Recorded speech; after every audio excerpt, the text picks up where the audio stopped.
বন্ধুরা, তোমরা কেমন আছো? আশা করি ভালো আছো। তো আজকে হচ্ছে শনিবার। শনিবার মানে প্রত্যেকটা ঘরে ঘরে নিরামিষ খায়, কেউ আমিষ খায় না, নিরামিষ খায়। তো নিরামিষ মানে একটা পোস্তর কথা মনে পড়ে মাথায়। পোস্তটা থাকলে পোস্ত দিয়ে অনেক কিছু করা যায়। পোস্ত দিয়ে আজকে আলু পোস্ত করব, আর পোস্ত দিয়ে অনেক রেসিপি হয়। চলো রান্নাঘরে, যে আলুটা দেখতে পাচ্ছি টুকরো কেটে নিয়েছি, আর আদা জিরা আর শুকনো লঙ্কা একটু ঝাল ঝাল করবো। আর মেন হচ্ছে পোস্তটা একটু বেশি করে নিয়েছি, তাহলে খেতে ভালো হবে। এবার আমি কড়াইতে তেল দিয়ে দিব। কড়াইটায় তেল দিয়ে গরম হয়ে গেল, তেলটা দিয়ে দিলাম জিরা আর হচ্ছে শুকনো লঙ্কা।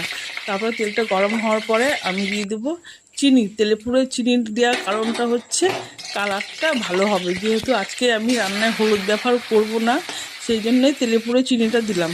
দেখতেই পাচ্ছ আলুটা দেওয়ার পরে কালারটা কেমন হয়ে গেল আলু।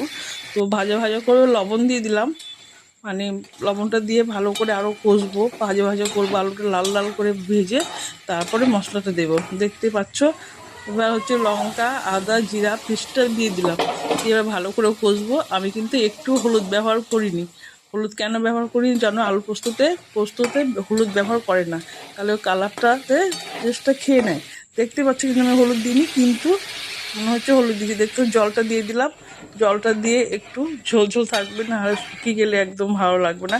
তো তোমরা দেখতে পাচ্ছ কালারটা কত সুন্দর হয়েছে। আমি যেহেতু হলুদ দিইনি, শুধু শুকনো লঙ্কা, এবার পোস্তটা দিয়ে দিলাম, শুধু শুকনো লঙ্কা আর হচ্ছে তেলের উপরে আমি চিনিটা দিয়েছিলাম। দেখতে পাচ্ছ কালারটা খুব সুন্দর হয়েছে। এবার পোস্তটা দিয়ে দিলাম, পোস্তটা দিয়ে একটু ফোটাবো, ফুটিয়ে তারপরে নামিয়ে দিব। দেখতে পাচ্ছ একটু গাঢ় গাঢ় হয়ে গেছে, বেশ মাখো মাখো হয়ে গেছে। পোস্তটা বেশি দিলে খেতে টেস্টি লাগে, আর খেতে খুবই সুন্দর হয়েছিল। আমি খেয়েছি, আমার ছেলেও খেয়েছে। দেখতে পাচ্ছ আমার আলু পোস্তটা রেডি। হলুদ না দিয়ে তাও কালারটা কত সুন্দর এসছে, তাহলে তোমরা বুঝতে পারছো তেলে পুরো চিনি দিলে সব কালারই সুন্দর আসে, আবার তেলও ভাসে। দেখতে পাচ্ছ আমি খুব কম তেল মশলাই আজকে রান্না করেছি আলু পোস্ত। এটা আমার রেসিপিটা হয়ে গেল। তোমাদের রেসিপিটা একবার করে দেখবে, আর কেমন লাগলো অবশ্যই কমেন্টে জানাবে। আলু পোস্তটা দেখে দেখে বুঝতে পারবে, আর কালারটা দেখে বোঝা যায় এই যে কত সুন্দর কালারটা হয়েছে।